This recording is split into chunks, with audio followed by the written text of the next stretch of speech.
기도하시겠습니다. 주님, 우리의 왕 되시고 주인 되신 주님을 이 시간 우리가 찬양하고 높입니다. 우리가 모이는 이유는 하나님 주님 때문이며 또 주님의 그 은혜 때문임을 고백합니다. 이 시간 하나님, 이 지구촌에서 드려지는 모든 예배를 주께서 받으시고 홀로 영광 받아 주시옵소서. 특별히 우리 TCC의 하나님 청년 세대들을 축복하시고 하나님 이들을 통해 하나님 다음 세대들의 지도자들이, 일꾼들이 일어나게 하여 주시옵소서. 감사합니다. 이제 주의 말씀을 듣기를 원합니다. 주의 성령님 우리 가운데 말씀하여 주시옵소서. 주의 백성들이, 주의 자녀들이, 주의 종들이 듣기를 원합니다. 우리 주님 예수 그리스도의 이름으로 기도드렸습니다. 아멘. 오늘 주시는 말씀은 로마서 10장 13절에서 15절 말씀입니다.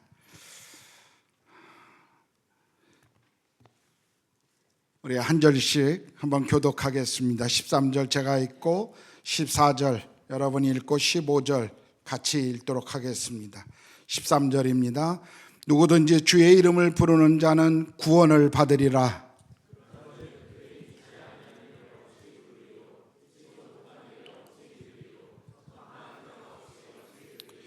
보내심을 받지 아니하였으면, 다 같이요.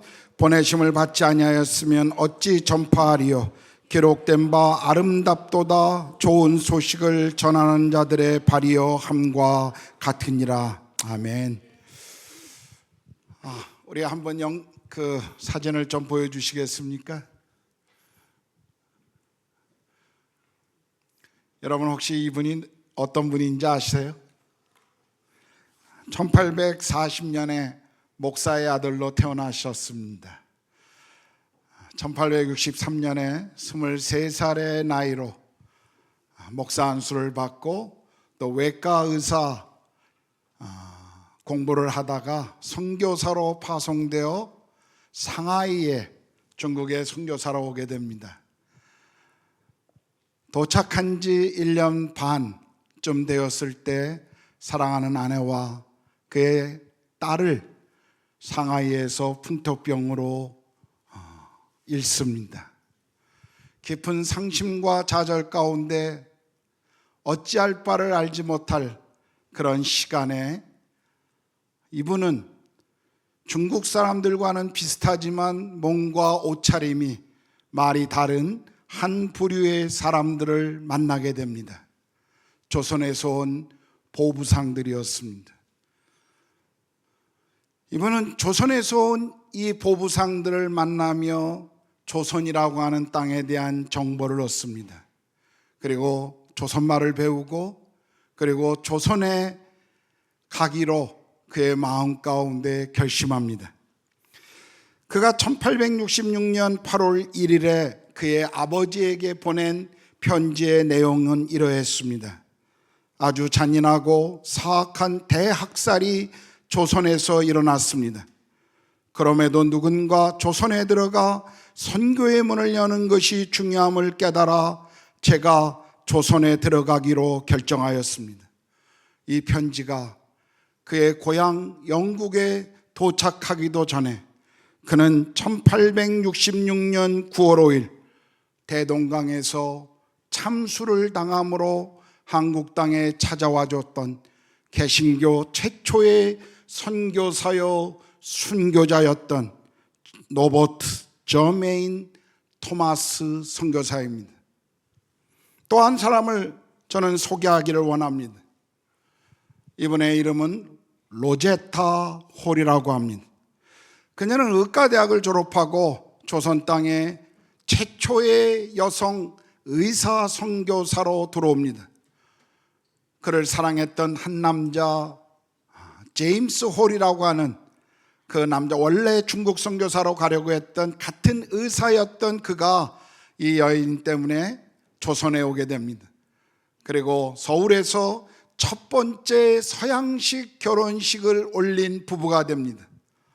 이들은 신혼여행으로 평양을 방문하게 되었고, 그리고 평양에서 그곳에 가난하고 소외되고 병든 이들을 치료하는 일을 시작합니다. 그런데 얼마 후에 남편은 풍토병으로 죽습니다. 그리고 이 사진에 있는 둘째 딸도 풍토병으로 이 땅에서 죽어가는 모습을 그녀는 지켜보아야 했습니다. 그녀는 깊은 슬픔과 그리고 애통함을 가지고 그의 고향 캐나다로 돌아갔을 때 그를 환영해 줬던 그 교회의 한 여집사는 이런 고백을 합니다. 우리는 당신 남편 때문에 조선을 가슴에 품었습니다.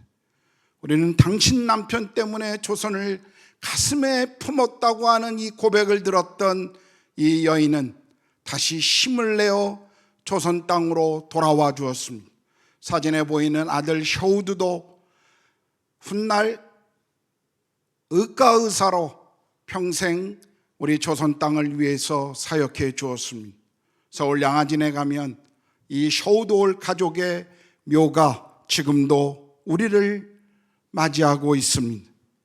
한 분만 더 좀 소개하겠습니다. 청소년 시기에 복음을 듣고 주님 앞에 자신의 삶을 드리기로 결단했던 한 젊은이였습니다.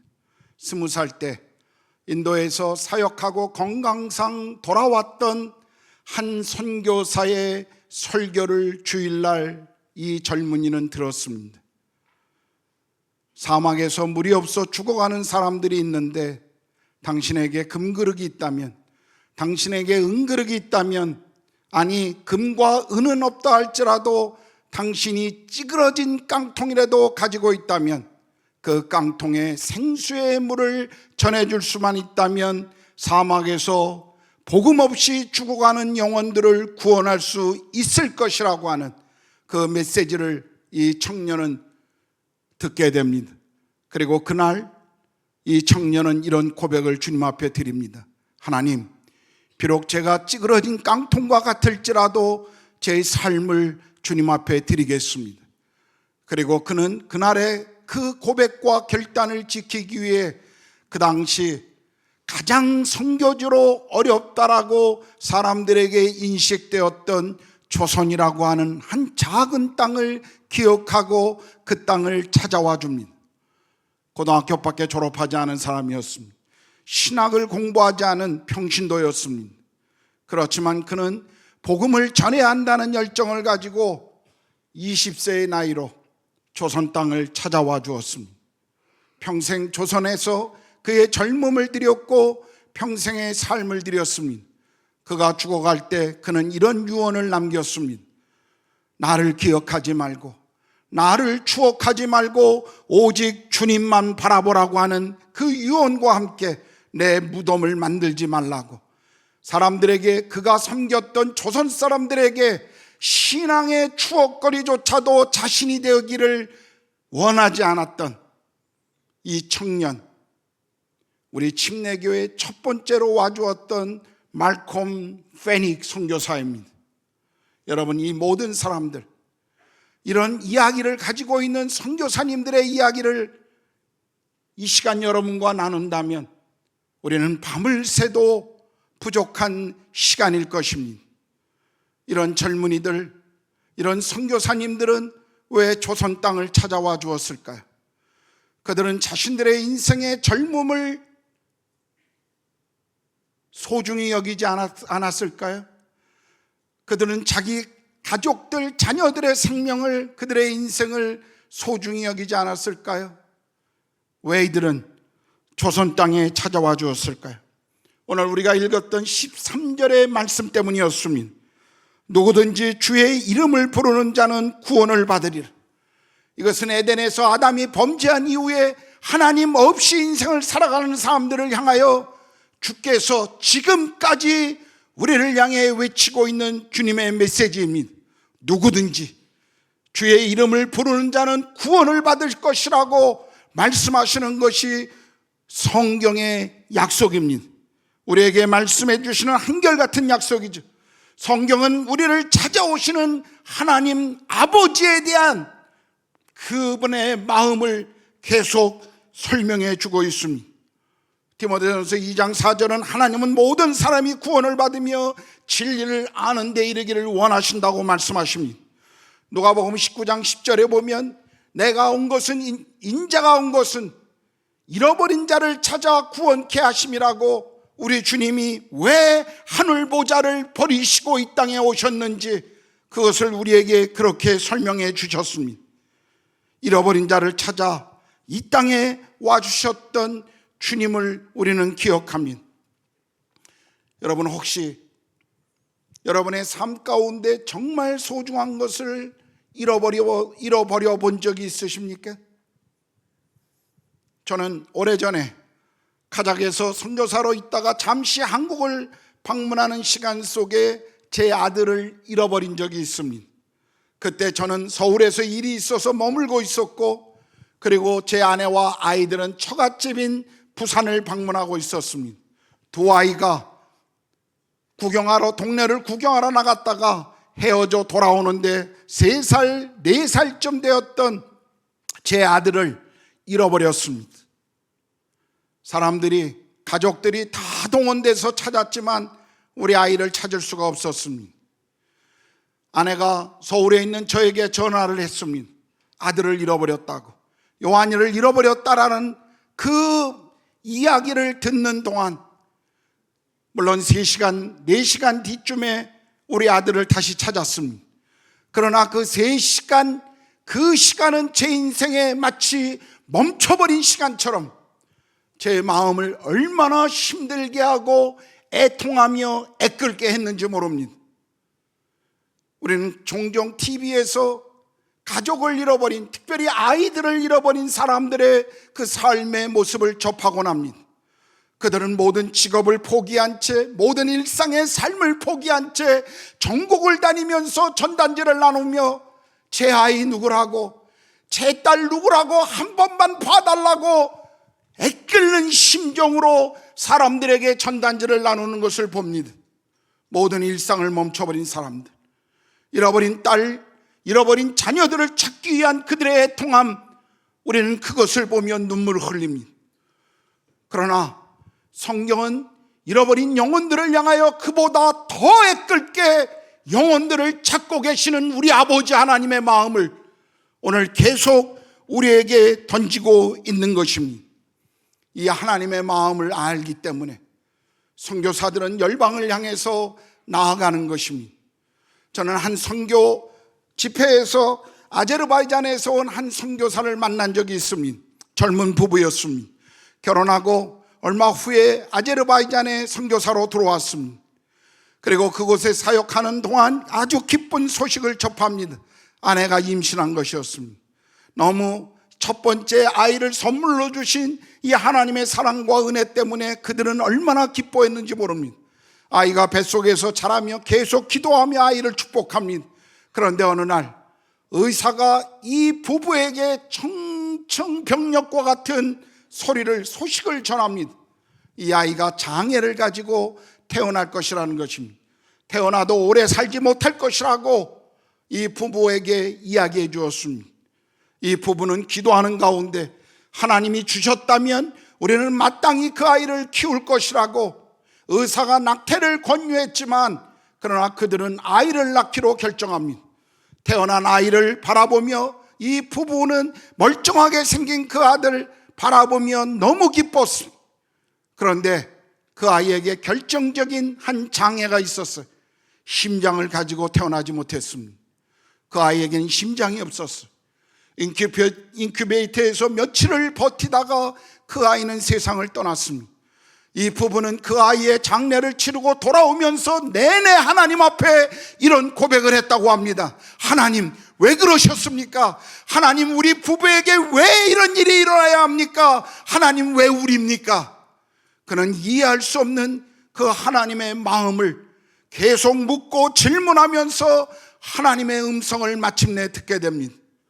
하나님은 이 젊은 부부에게 이렇게 말씀하십니다. 너는 너에게 주어진 한 아이의 생명을 잃어버리며 그 고통 성과에 끓는 심정으로 내게 질문하지만 이 아제르바이잔에 600만 명의 잃어버린 영혼들, 하나님 없이 죽어가는 사망과 심판과 저주와 영원한 지옥을 향해 가고 있는 600만 명의 아제르바이잔인들을 너는 정말 내 마음처럼 사랑하고 있는가? 하나님은 그에게 그런 질문을 던지셨습니다. 그 부부는 그날 비로소 하나님께서 자기 부부에게 원함이 무엇인지를 알았습니다. 그리고 아제르바이잔을 위하여 그곳에 잃어버린 영혼들을 향하여 그들은 계속 사역하고 있습니다. 선교사들은요, 이런 하나님의 마음을 알기 때문에 생명을 거는 것입니다. 그런데요, 누구든지 주의 이름을 부르면 구원을 얻을 것이라고 하는 이 약속에도 불구하고 오늘 이 지구촌의 현실은 어떻습니까? 바울이 로마서를 쓰고 있는, 그리고 2000년이 지난 지금 이 지구촌의 현실은 여전히 우리를 아프게 하고 있습니다. 80억의 이 지구촌의 사람들 속에 적어도 20억이 넘는 사람들은 누군가 복음을 들고 가지 않으면 복음을 들을 수 없는 미전도된 지역에 살고 있습니다. 이 지구촌에는 아직도 3,000 종족 이상이 그들의 언어로 복음을 들을 수 있는, 그리고 누군가가 가서 복음을 전해주지 않으면 복음을 들을 수 없는 그 지역에 살고 있습니다. 제가 사역했던 북인도에는 670개의 미전도 종족이 있었습니다. 저는 처음 이 지구촌에 사람들이 예수님을 믿지 않는 이유는 자신들의 죄의 완고함 때문이라고, 자기들이 갖고 있는 교만함 때문이라고 생각했습니다. 그런데 이 지구촌에 여러 나라와 여러 민족을 방문하면서 제가 깨달았던 한 가지 사실이 있습니다. 그것은 그들의 완고함 때문이 아니라, 그들의 거부함 때문이 아니라, 누군가 전해주는 사람이 없기에 그들이 복음을 듣지 못하고 있다라는 사실입니다. 저는 제가 신학교를 다닐 때 제가 그때 보았던 한 영화를 평생 잊지 못합니다. 파푸아 뉴기니아에서 사역했던 한 여자 선교사의 실제 일어났던 스토리입니다. 그는 한 섬에서 성경을 번역하고 10년에 넘는 시간 동안에 그 땅에 잃어버린 영혼들을 위해 사역합니다. 그리고 교회가 세워지고 그리스도인 공동체가 세워지고 더 이상 자신의 사역이 필요 없다라고 느껴졌을 때 이제 그는 그곳에 헌신된 일꾼들과 함께 또 다른 섬을 향해 출발합니다. 그리고 아직도 한 번도 복음이 전해지지 않은 한 섬을 방문했을 때 그녀는 해변가에 세워진 십자가의 한 집을 보게 됩니다. 그는 너무 놀라서 그 섬의 추장에게 물어봤습니다. 혹시 저와 같이 이 십자가의 도를 가르치고 있는 선교사가 이 섬을 방문한 적이 있습니까? 노인 추장은 대답하기를 아니요, 없다라고 이야기합니다.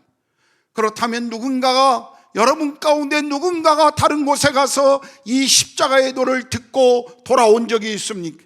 아니요, 우리는 그런 적이 없습니다. 그렇다면 누군가 어떤 이유에든지 십자가의 도를 들은 적이 있습니까? 아니요, 우리는 한 번도 그런 적이 없습니다. 여선교사가 이 노인에게 다시 질문합니다. 그런데 어떻게 이 십자가를 걸어놓은 집을 이곳에 세워놓으셨습니까? 추장은 말하기를 우리는 누군가 언젠가 이 십자가의 도를 우리에게 전해줄 사람이 올 것이라는 것을 믿고 예비하고 있었습니다. 하나님의 초자연적인 능력이었습니다. 사람들의 수고와 노력이 아닌 하나님이 그 삶에 잃어버린 영혼들을 위해 하시는 일이었습니다. 너무 감격한 이 선교사님에게 노인 추장이 이제 질문하기 시작합니다. 저도 한 가지 질문이 있습니다. 선교사님은 우리가 이 섬에 살고 있다는 것을 아셨습니까? 예, 알고 있었습니다. 선교사님의 부모님도 이 섬에 우리가 살고 있었다는 것을 알고 계셨나요? 예, 아마 아셨을 것입니다. 선교사님의 부모님의 부모님도 우리가 이 섬에 살고 있었다는 것을 혹시 알고 계셨습니까? 아마도 알고 있었을 것입니다. 그때 이 노인 추장은 이 선교사의 눈을 응시하면서 이렇게 마지막 질문을 던집니다. 그런데 왜 이제 오셨습니까? 그런데 왜 이제 오셨습니까? 우리는 이 지구촌에 복음을 기다리는 잃어버린 영혼들이 얼마나 많은지, 복음을 기다리고 있는 사람들이 얼마나 많은지 우리는 그 사실을 기억하고 알아야 합니다. 그래서 우리는 복음을 잃어버린 영혼들을 향해 복음을 들고 갈 사람들이 필요한 것입니다. 14절을 보십시오. 여기 보면 전파하는 자가 없이 어찌 들으리오라고 말씀하고 있습니다. 복음을 전해줄 사람이 지금 필요하다라고 하는 것입니다. 복음을 전해줄 사람들. 여러분, 어떤 누가 가정의 안락함과 익숙한 문화를 포기한 채 미지의 땅으로 가는 것을 즐거워할 사람이 얼마나 많이 있겠습니까?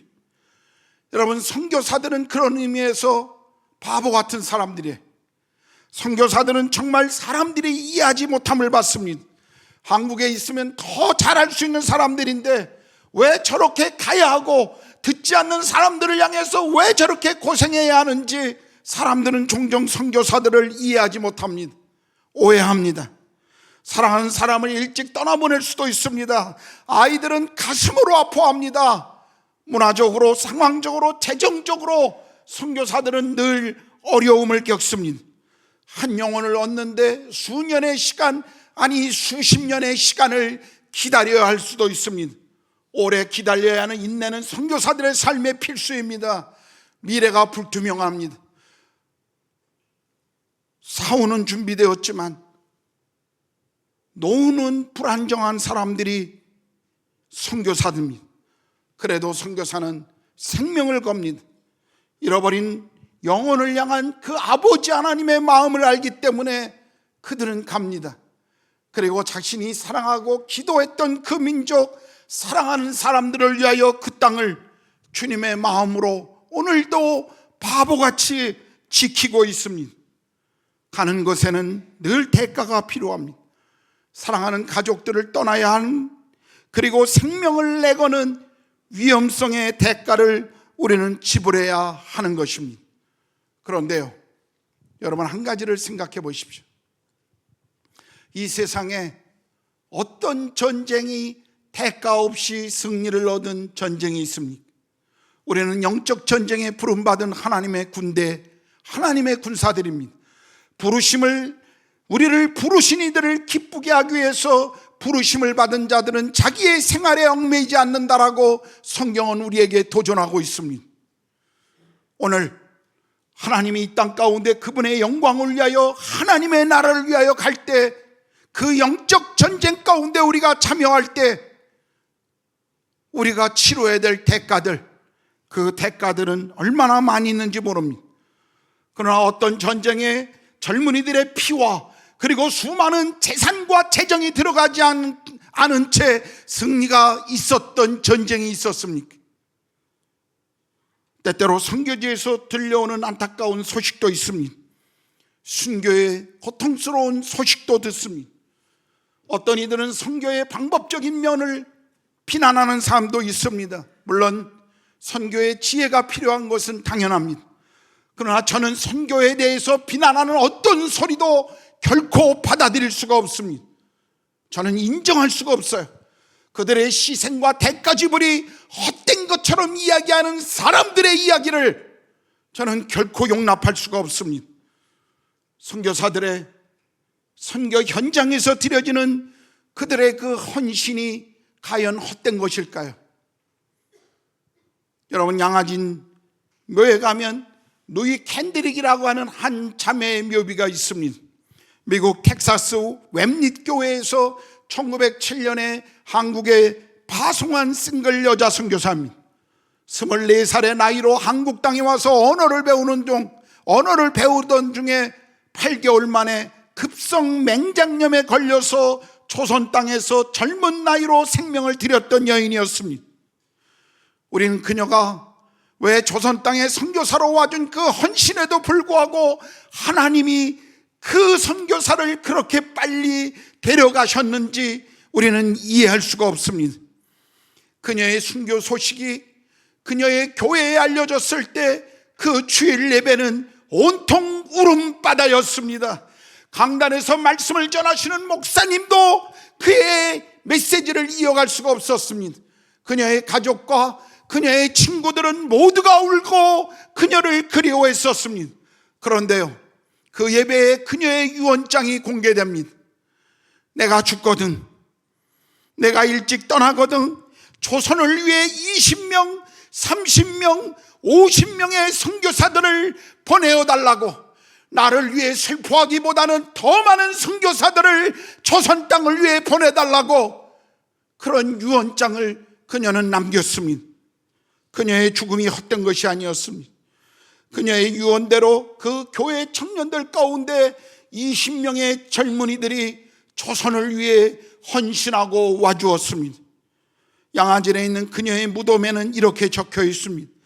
만일 내게 1000개의 생명이 주어진다면 그 모든 생명을 조선을 위해 바치리라. 조선을 위해 바치리라. 제가 오래전에 사역했던 까장민족은 1990년 소련이 해체될 때 비로소 세상에 알려지기 시작했습니다. 1991년도만 해도 가장민족 가운데 알려진 바 그리스도인은 없다라고 그 민족이 소개되고 있었습니다. 1991년 초부터 우리 침례교 선교사들이 그 민족을 가슴에 품고 들어가기 시작했습니다. 우리는 때로 그곳에서 추방을 당했습니다. 우리는 그곳에서 때로 병으로 또는 살해당함으로 우리 동료 선교사들을 잃었습니다. 우리의 마음에 선교사들, 동료들을 잃었다, 친구를 잃고 아내를 잃었다고 하는 깊은 고통이 있었지만, 그러나 여전히 그 땅을 품고 기도해 주었던 선교사들 때문에 오늘 가작의 민족 속에 수많은 그리스도인들이 주께로 돌아왔습니다. 그리고 그들 가운데 복음을 들고 타민족을 향해 선교사로 나아가지는, 이제 선교사를 파송하는 교회가 되었던 것입니다. 가작에 드려졌던 우리 침례교 선교사들의 그 헌신이 오늘 카자흐스탄의 가장민족 가운데 그 놀라운 일들을 행하셨던 것입니다. 인도의 김바울 선교사는요, 여러분 교회도 방문했죠. 대학을 졸업하고 취직해 일하는 가운데, 직장 생활을 하던 가운데 주님의 부르심을 받습니다. 그리고 선교사로 헌신해요.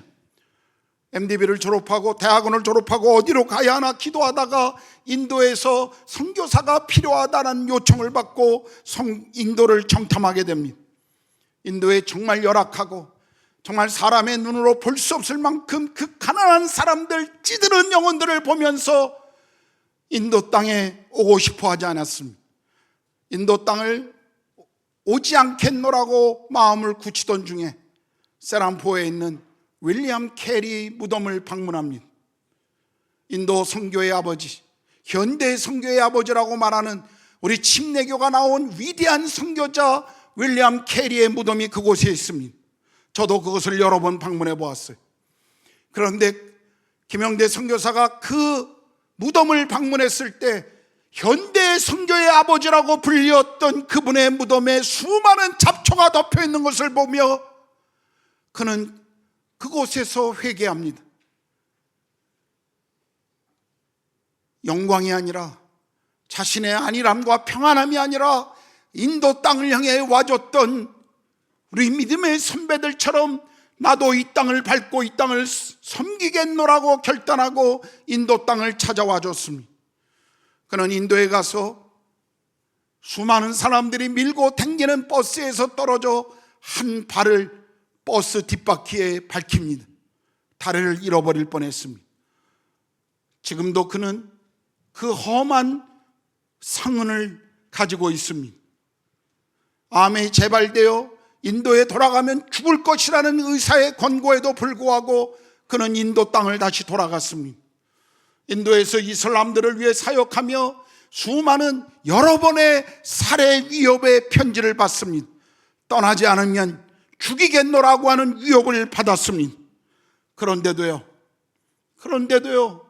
그는 여전히 인도를 지키고 있습니다. 저는 어제 인도 침례교 신학교의 학장인 우리 동료 선교사가 2주 안에 인도를 떠나라고 하는 출입국 관리국의 통보를 받았다라고 하는 소식을 들었습니다. 그는 25년 동안 인도를 지키고 인도에서 자신의 젊음을 들였던 사람이었습니다. 이제는 다시 인도로 돌아가지 못할지도 모릅니다. 어려움이 있어요. 그럼에도 불구하고 선교사들은 그 땅을 밟고 지키고 있습니다. 복음을 기다리는 사람들을 위해, 그들에게 기회를 주기 위해 여전히 하나님은 가야 할 사람들을 우리 가운데 부르고 계신 것입니다. 하나님은 지금도 하나님의 마음을 가지고 열방을 향해 나갈 사람들을 하나님은 찾고 계십니다. 여러분, 오늘 현대 선교의 가장 큰 장애물이 무엇인 줄 아십니까? 힌두교가 아닙니다. 이슬람이 아니에요. 포스트 모더니즘이 아니고 다원주의가 아닙니다. 뉴에이지도 아닙니다. 오늘 선교를 가로막고 있는 최대의 적, 그것은 우리 외부에 있지 않고 우리 내부에 있습니다. 나만 생각하는 안일함, 내 가족과 내 미래만 생각하는 젊은이들, 내 교회의 성장만을 꿈꾸는 교회들, 하나님은 이러한 것들이 선교의 가장 큰 적이라고 오늘 우리에게 말씀하십니다. 올해 우리 TCC의 박호정 목사님은 뉴 모라비안 운동을 선포하셨습니다. 여러분, 모라비안 운동을 아십니까? 이 선포는 정말 위대한 비전이요 엄청난 도전입니다.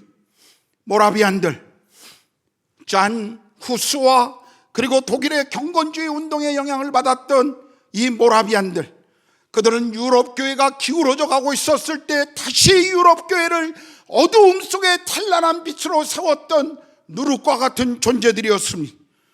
세계 복음화를 위한 진원지였습니다. 전 세계 선교 운동에 깊은 영향력을 미친 공동체가 모라비안들이었습니다. 모라비안들은 짧은 그들의 역사 속에 전 세계에 걸쳐 선교를 위하여 어떻게 그렇게 영향력을 미칠 수 있었는지, 여러 가지 이유가 있지만 가장 중요한 것은 그들의 기도였습니다. 그들은 2명씩 짝을 지어 24시간 동안 기도하는 일을 365일, 그리고 100년을 넘게 그 일을 지속해 왔습니다. 놀라운 것은요, 그 기도 가운데 그들이 가는 곳이 예배의 자리요, 기도의 자리요, 그곳이 하나님의 나라가 선포되는 자리였다라는 사실입니다. 그들은 선교사로 가기 위해서 기술을 배웠습니다. 목공을 배웠고, 그들은 농업을 배웠고, 그들은 상업 비즈니스를 배웠어요. 이유는 하나였습니다. 열방을 향해 부르시는 주님의 음성에 순종하기 위함이었습니다. 그들은 대부분 평신도들이었습니다. 목회자가 아닌 평신도들, 모라비안 12명의 성도 가운데 1명의 선교사가 나오고, 그리고 전 세계 선교 운동에 지대한 영향을 미쳤던 이 모라비안 운동, 박호정 목사님이 여러분 교회 우리 TCC 안에 뉴 모라비안 운동을 선포하는 것, 이것은 그냥 되는 것이 아닙니다. 이것은 말로의 고백이 아니에요. 이것은 우리 TCC가 어떻게 어떤 방향으로 나아갈 것인가를, 그리고 대가를 지불하더라도 이 방향으로 가겠노라고 하는 결단이요 선포인 것입니다. 저는 오늘 여러분에게, 우리 TCC 청년들에게 도전합니다. 여러분의 삶을 평안함보다, 이 세상의 그 어떤 것보다 영원한 가치를 위해 여러분의 삶을 한번 들이시기를 저는 도전합니다. 여러분의 야망을 내려놓고 예수 그리스도의 거룩한 야망이 여러분의 인생을, 여러분의 비전이 되게 해달라고 기도하십시오. 기도하십시오. 아니, 기도만 하지 말고 가십시오. 기도만 하지 말고 가십시오. 저는 오래전에 인도네시아를 학생들을 데리고 방문했던 적이 있습니다. 쓰나미가 덮쳤던 스마트라 섬이었습니다. 그때 우리 선교사님들과 미국 IMB 선교사님들과 함께 학생들 35명과 스마트라 섬을 기도하면서 그 땅을 정탐했습니다. 선교사님들이 우리에게 묻습니다. 우리가 지금 머물고 있는 이곳 도시 람뽕 족속의 땅입니다. 250만 명이 이 도시에 살고 있습니다. 그리스도인이 몇 명인 줄 아십니까? 우리가 얼마나 될까 머리를 굴리는 동안 IMB 선교사들은 우리에게 이렇게 이야기합니다. 람뽕 250만 명 중에 알려진 바 그리스도인 없음. 메랑카바오 종족을 방문했을 때 600만 명 중에 아주 소수의 사람들만 그리스도인이라는 이야기를 들었습니다. 아체 족속을 방문했을 때 300만 명의 그 아체 종족 가운데 알려진 바 그리스도인 없다라고 하는 그 충격스러운 그 소식을 우리는 들었습니다. 우리는 15시간 차로 이동하면서 맨 뒷자리를 기도석으로 만들어 학생들이 돌아가며 2명씩 돌아가며 기도하며 그 스마트라 섬을 밟았습니다. 그러다가 우연히 만난 예고되지 않았던 만남을 우리는 가졌습니다. 메랑카바오 종족 가운데 600만 명 중에 몇 명 되지 않는 그리스도인 한 젊은이를 우리는 우연히 만나게 됩니다. 미국 선교사님들이 그분을 우리에게 소개해 줬어요. 그분의 간증을 들었습니다.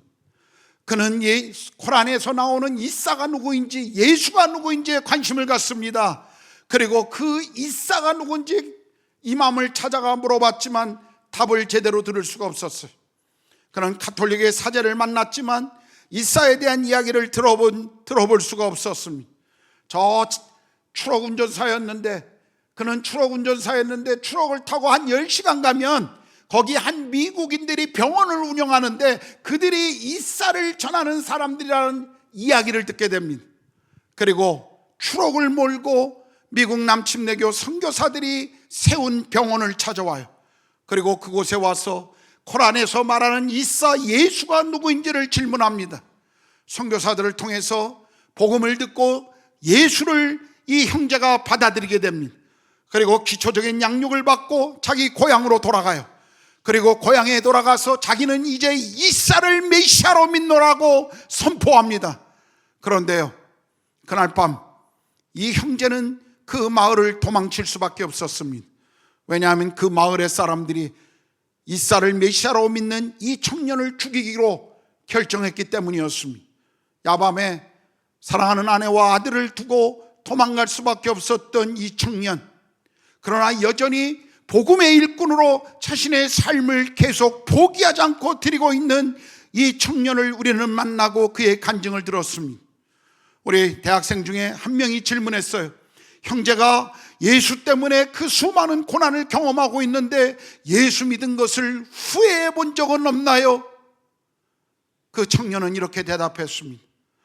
내가 믿는 예수가 정말 만왕의 왕이시오 만주의 주님이시라고 내가 고백한다면 그분이 나를 위해서 십자가에 죽기까지 나를 사랑하셨는데 내가 그분을 위해 드려지는 이 희생은 희생도 아니라고 저는 생각합니다. 그 청년의 그 고백 앞에 우리는 숙연해질 수밖에 없었어요. 이야기가 간증이 다 마치고 난 다음에 제가 형제에게 물었습니다. 형제, 기도 제목이 있으면 이야기해달라고. 우리가 형제의 민족을 위해서 그리고 형제의 사역을 위해서 기도하겠노라고 질문했습니다. 형제가 저를 쳐다보면서 말했던 그 대답을 저는 잊지 못합니다. 기도하실 필요 없습니다. 왜 그렇게 대답하냐고 다시 물었을 때 그 형제는 똑같은 대답을 저에게 했습니다. 아니요, 기도하실 필요 없습니다. 아니요, 우리가 기도할 테니 기도의 제목을 달라고 이야기했는데 그 형제는 저에게 이렇게 말합니다. 저를 만났던 많은 사람들, 미국에서 오신 분들, 한국에서 오신 분들, 세계의 많은 민족들, 많이 이 땅을 밟았던 단기 선교팀, 그리고 그리스도인들, 저의 간증을 들을 때마다 저의 민족을 위해서 기도하겠노라고 그렇게 많은 사람들이 이야기했지만 저는 이제 그들의 그 고백을 믿지 않습니다. 왜냐하면 기도하면 와야지요. 기도하면 와야죠. 왜들 기도한다고 말만 하고 아무도 이 땅을 밟아주는 사람이 없는 것일까요? 저는 한국에 돌아와서 수개월 동안 그 형제의 고백 때문에 아무것도 할 수가 없었습니다. 사역을 할 수가 없었어요. 한국 땅에는 나 말고도 수많은 사역자들이 있는데 그 땅은 하나님을 위해 기도하는 한 사람, 그곳에 하나님을 예배하는 한 사람이 필요하지 않습니까? 하나님 저를 그곳에 보내십시오. 기도하며 딸게 그 땅을 위해서 기도했던 적이 있었습니다. 제가 선교사로 갈 때 저희 교단 본부와 그리고 저를 파송해 준 교회가 카작에 필요가 있기 때문에 카자흐스탄으로 가라고 해서 저는 인도네시아가 아니라 카작을 갔습니다. 얼마나 많은 시간 속에 스마트라의 그 미낭카바우의 민족에 대한 제 안의 부담과 그리고 무거운 짐이 있었는지 몰라요. 그런데 얼마 전에 제 후배 선교사 한 명을 만났습니다. 이야기를 하는 도중에 그가 사역하고 있는 도시를 이야기하는데 갑자기 제 마음 가운데 과거에 머물렀던 그 도시가 기억났어요. 암살 형제 그 인도네시아 청년을 만났던 그 도시가 기억났습니다. 그래서 제가 그 선교사에게 말했어요. 그 미낭카바우족의 그 도시 아닙니까? 아니 선교사님, 어떻게 저희 미낭카바우의 도시를 아십니까? 저는 대답했어요. 제가 오랫동안 그 도시를 위해서 기도하고 제가 갈 수 없었기 때문에 누군가 그 도시에 가서 기도하는 사람들을 하나님이 보내달라고 저는 오랫동안 기도했었습니다. 그런데 선교사님이 가셨군요. 그런데 선교사님이 그 땅에서 지금 기도하고 예배하고 계시군요. 저는 그 형제를, 그 후배 선교사를 바라보며 얼마나 제 마음에 감사함과 감격함과 그리고 제 안에 무거운 짐을 내려놓는 그 감사를 주님 앞에 드렸는지 모릅니다. 기도하면 와야죠. 저는 그 형제의 그 고백을 잊지 않고 있습니다. 오늘 15절은 이렇게 말합니다. 보내심을 받지 아니하였으면 어찌 전파하리요. 이 말씀은 보내심을 받아가는 선교사가 있다면 그들을 보내는 사람들이 있다라는 것을 말합니다. 여러분, 사도행전을 우리가 읽어보면 바울도 그를 파송해 준 안디옥 교회가 있었습니다. 그를 보내놓고 기도하며 헌금해 줬던 마게도냐의 빌립보, 데살로니가 교회들이 있었음을 압니다. 그는 선교 사역을 마치고 돌아올 때마다 안디옥에 와서 성도들과 교제하며 사역을 보고했습니다. 바울처럼 그리고 안디옥 교회처럼 선교사들을 파송해주고 후원해주는 성도들과 교회들이 필요합니다. 우리는 이런 사람들을 보내는 선교사라고 말합니다. 보내는 선교사들은 가는 선교사들만큼 중요한 역할을 하는 사람들입니다. 전쟁에서 한 명의 군인이 최전방에 나가기 위해 그 뒤에 9명의 병참 후방부대의 사람들이 필요하다고 합니다. 마찬가지입니다. 오늘 선교사 한 명이 선교 현장으로 나아가는 데 있어서 그들을 위해 기도하고 후원하는 적어도 9명 이상의 사람들이 있다라는 것, 그것을 오늘 성경은 우리에게 가르쳐주고 있습니다.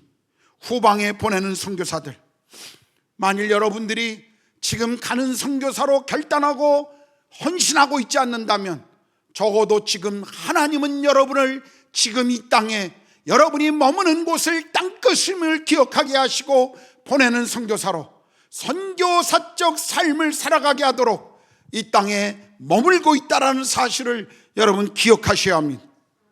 여러분, 오순절날 성령이 오심으로 교회가 이 땅에 탄생합니다. 하나님이 이 땅에 교회를 세우신 이유가 어디에 있었습니까? 오직 성령이 너에게 임하시면 너희가 권능을 받고 예루살렘과 온 유대와 사마리아와 땅끝까지 이르러 내 증인이 되라. 오늘 교회를 세우신 목적은 열방을 향해 복음을 전하는 공동체로 하나님이 교회를 세우셨다는 것을 여러분 잊지 마십시오. 교회는 그리스도의 성육신의 연장이라고 말합니다. 하나님께서는 자기 피로 세우신 공동체 교회를 통해 열방이 하나님이 누구신가를 알기를 원하고 계신다는 사실입니다. 그러므로 교회는 주께서 이 땅에 선교를 위해 세우신 공동체임을 기억하십시오. 그런데도요, 그렇게 고백하고 있으면서도 현실은 우리의 고백을 따라가지 못합니다. 교회들마다 어려워지면 가장 먼저 줄이는 것이 선교사들에게 보내는 헌금입니다. 경제적인 위기가 오고 건축하면 선교비를 중단합니다. 교회의 인건비가 필요하면 선교비부터 줄이는 것이 오늘 한국 교회의 현실입니다. 고린도후서 8장 1절에서 9절을 보십시오. 성경의 바울은 자신들을 위하여 헌금해 준 마게도냐의 교회들을 향해 그는 이렇게 칭찬합니다.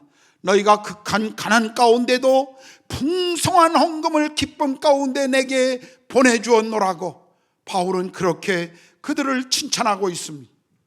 여러분 혹시 전주에 있는 안디옥 교회라는 교회를 아시나요?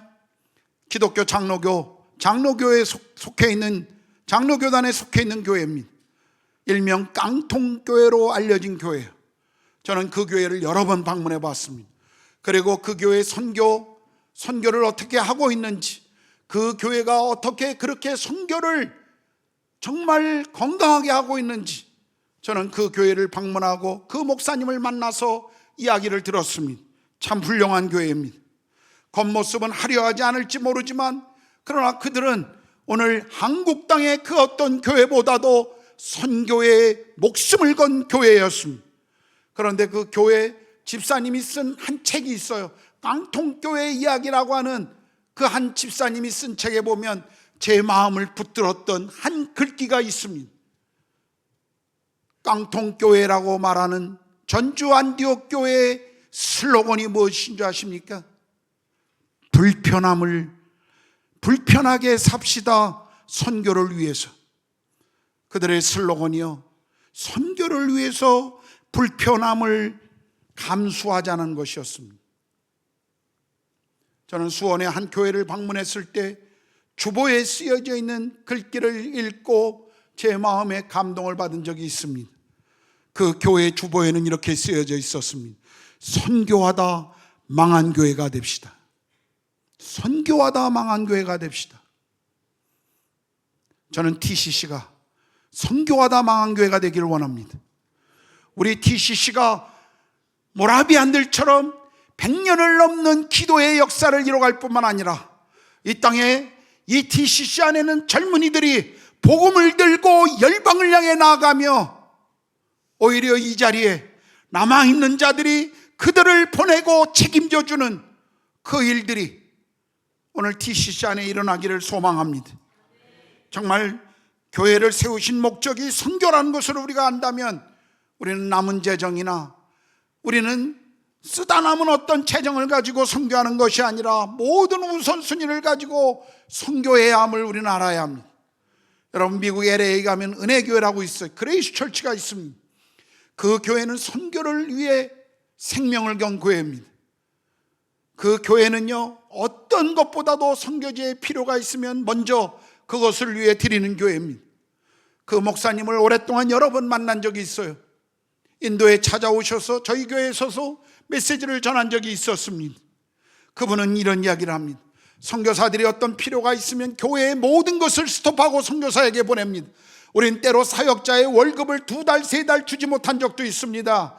다른 돈이 나가지 못해서 멈춰선 적이 있어요. 그러나 세계 복음화를 위하여 우리는 기꺼이 그 돈들을 먼저 드립니다. 저는 왜 한 교회가 한 교단보다도 더 위대한 일을 구소련 지역에 할 수 있었는지, 그 원동력이 무엇인지를 저는 그 목사님의 고백을 통해서 배웠습니다. 여러분, 선교는 하나님이 이 땅에 교회를 세우신 목적입니다. 예수 그리스도께서 이 땅에 오신 이유며 지금도 성령이 우리를 인도하시는 이유입니다.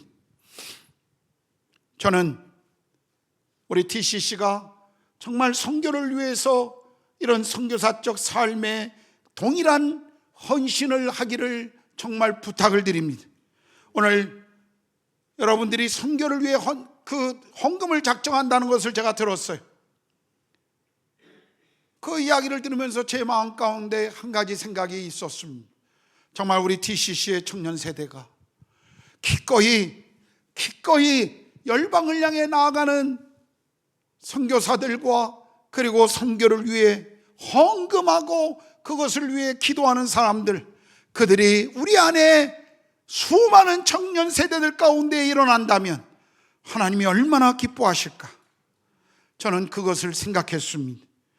저는 우리 청년들이 가는 선교사뿐만 아니라 보내는 선교사로 같은 대가를, 같은 희생을, 같은 헌신을 여러분이 지금 머무는 그 시간 속에 이루어가기를 정말 부탁드립니다. 저는 우리 교회 TCC에서 어린 세대들이 열방을 향한 부르심을 꿈꾸며 자라가기를 소망합니다. 청년 세대가 정말 열방을 향한 부르심에 순종하여 일어나 나가는 것을 보고 싶습니다. 여러분들 속에 나아가는 젊은이들, 그리고 보내는 청년 세대들, 그래서 우리가 함께 만들어가는 선교, 그 일을 정말 우리 가운데 보고 싶습니다. 저는 미국에 학생사역 훈련을 받으러 갔을 때 솔티레이크의 그 도시에서 비행기를 갈아타기 위해 내렸던 적이 있습니다. 유타주의 솔티레이크, 몰몬교회 세계 본부가 있는 곳입니다. 저는 그곳에 비행기를 갈아타기 위해 그 공항에 머무를 때 저는 일단에 수백 명의 무리들을 보았어요. 검정 바지에 흰색 와이셔츠를 입고 여기에 검정 이름표를 타고 넥타이를 맨 몰몬교회의 선교사들이었습니다.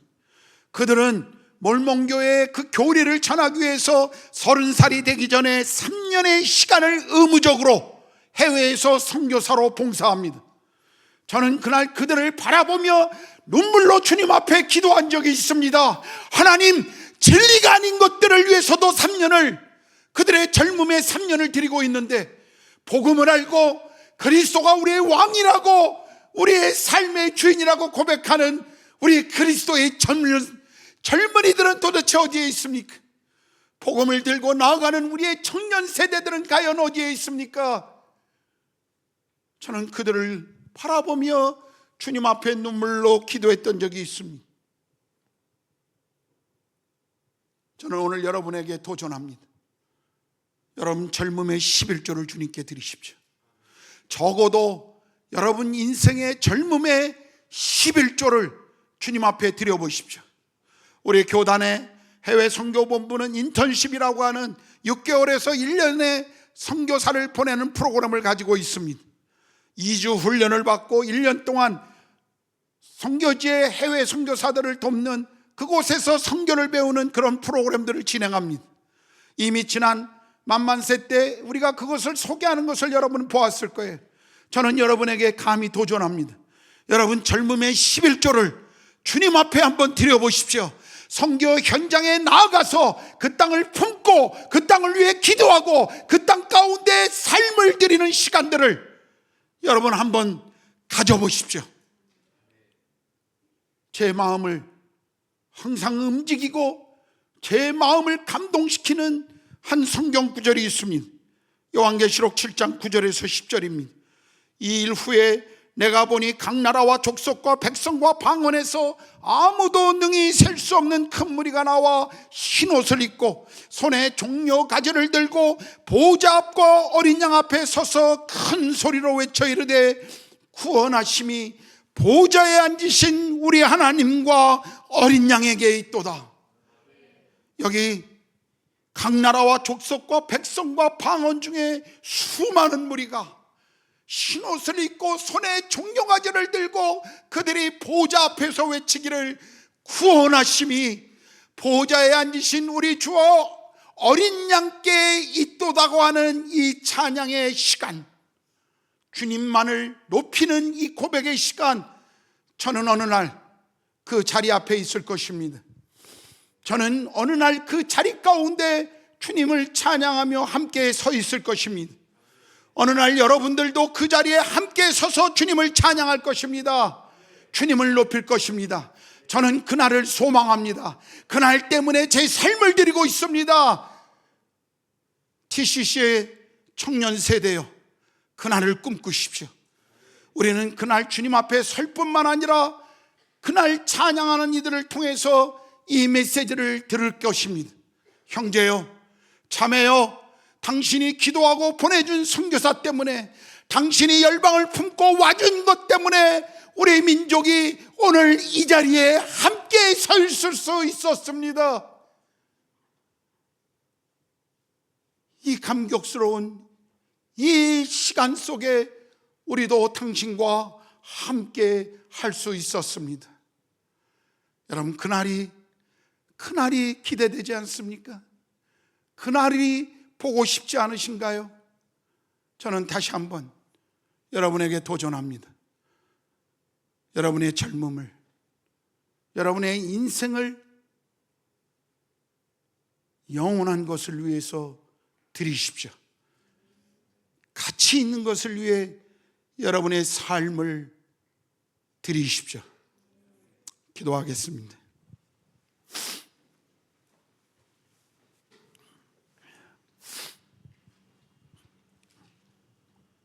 기도하는 가운데 저는 여러분에게 하나님의 마음을 가지고 한 가지를 좀 도전하고 싶습니다.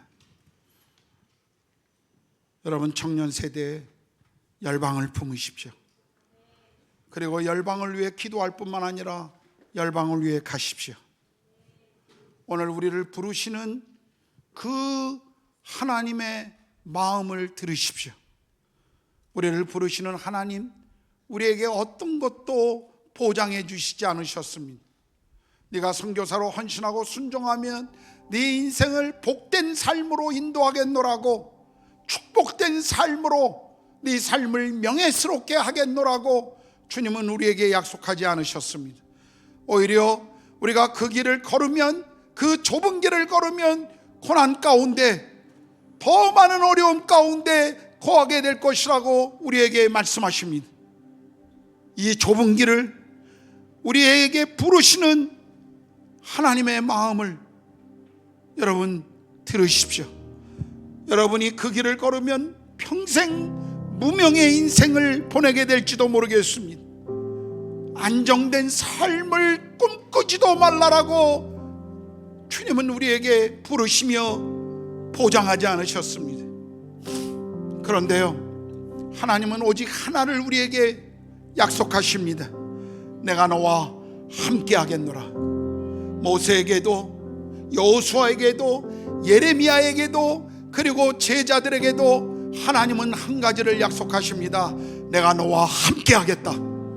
이 약속 때문에 여러분의 인생을, 여러분의 젊음의 11조를 주님께 드리겠다라고 오늘 이 시간 결단하시는 분들이 있습니까?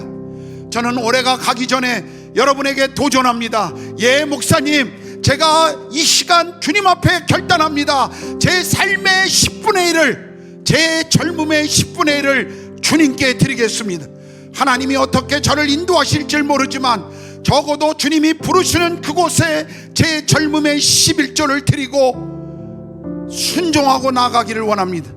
혹시 여러분 가운데 그렇게 기도하고 이 시간 결정하기를 원하는 분들이 있다면 그 자리에서 한번 일어나서 기도합시다.